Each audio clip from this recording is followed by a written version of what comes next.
Hello guys. तो आज हम नया टॉपिक शुरू कर रहे हैं अपना, जो है सिंधु घाटी सभ्यता। इससे पहले एक वीडियो अपलोड हो चुका है जो प्राचीन भारत का इतिहास करके। उसमें हमने प्राग ऐतिहासिक काल, आज ऐतिहासिक काल और ऐतिहासिक काल पढ़े थे, जो हमने स्रोत के आधार पर इतिहास को बांटा था। तो प्राग ऐतिहासिक काल को उसमें 3 भागों में बांटा था: पुरापाषाण, मध्यपाषाण और नवपाषाण।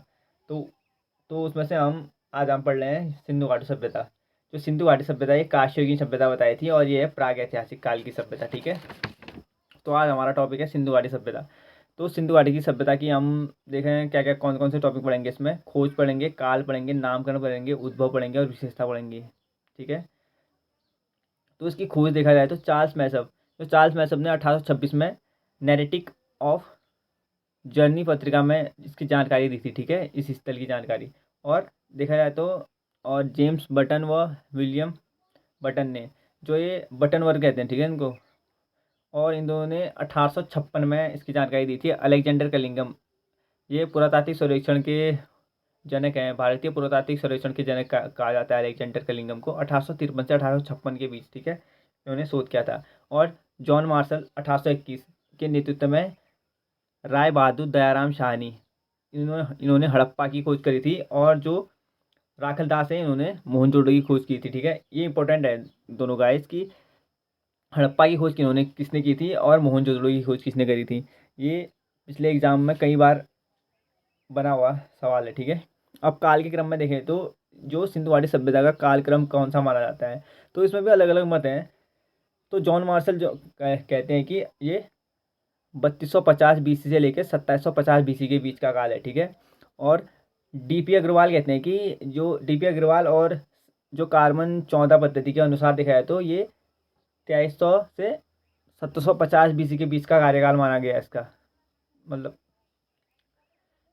इसके बीच का काल माना गया है। और देखा जाए तो जो नामकरण देखा जाए तो जैसे हम हमें पता है कि जैसे नामकरण पड़ता है, जैसे सिंधु घाटी सभ्यता का नाम पड़ा है, वैसे ही अगर देखा जाए तो किसी स्थान का अगर हम नामकरण देखें तो वहाँ सबसे पहला खोदा गया स्थल या वहाँ कोई जिस नदी पर है उसकी जो स्थिति है उसके आधार पर रखा जाता है। ठीक है। तो वैसे ही इसका नामकरण भी देखा जाए तो जैसे सिंधु घाटी सभ्यता बोला है, उसके बाद सिंधु सरस्वती सभ्यता बोला है, और हड़प्पा सभ्यता बोला है। हड़प्पा सभ्यता इसलिए बोला है क्योंकि जो यहाँ से खोदा हुआ पहला स्थल हड़प्पा था, तो इसलिए इसका नाम हड़प्पा सभ्यता ज़्यादा उचित होगा करके एक सवाल भी बनता है। ठीक है, मीन्स पे।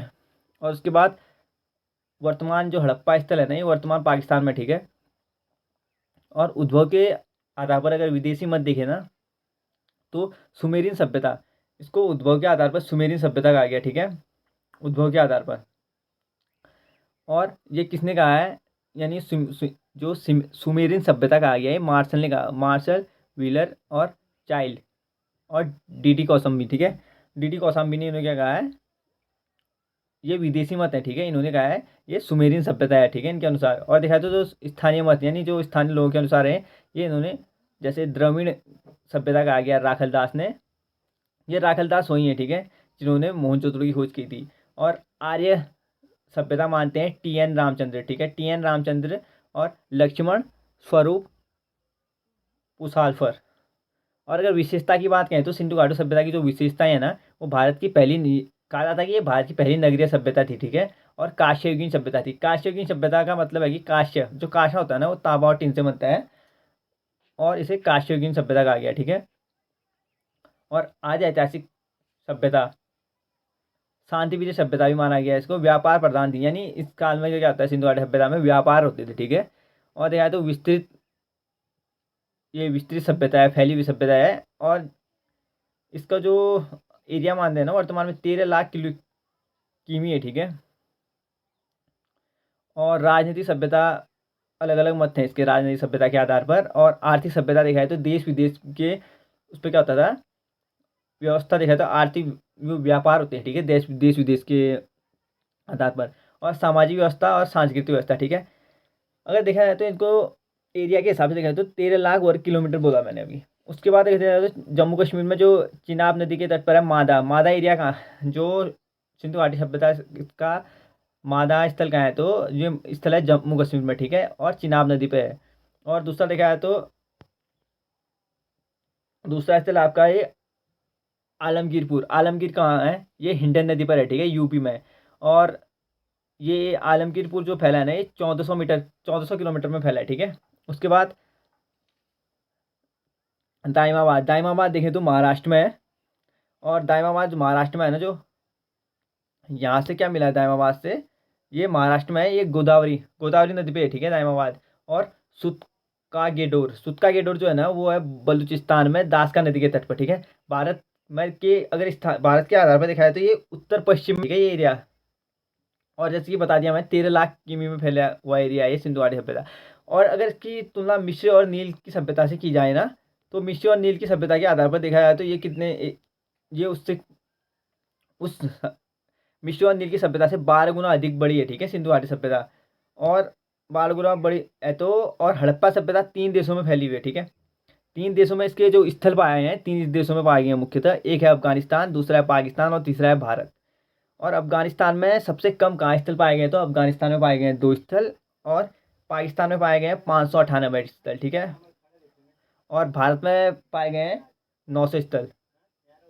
कुल 1500 स्थल हैं यहाँ पे, ठीक है। जो सिंधु घाटी सभ्यता से प्राप्त स्थल हैं उनमें कुल संख्या उनकी 1500 है। और सर्वाधिक स्थल जो पाए गए हैं ना, 900 स्थल भारत से पाए गए हैं। तो गाइस हम अगली वीडियो में देखेंगे कि वो 900 स्थल भारत में पाए गए हैं, पाकिस्तान में 598 स्थल पाए गए हैं और अफगानिस्तान में 2 स्थल पाए गए हैं। तो ये स्थल हमारे किस आधार पे है, मतलब कि कौन सा स्थल कहाँ पे है, कौन से प्रांत में है, वो पूरा देखेंगे, ठीक है।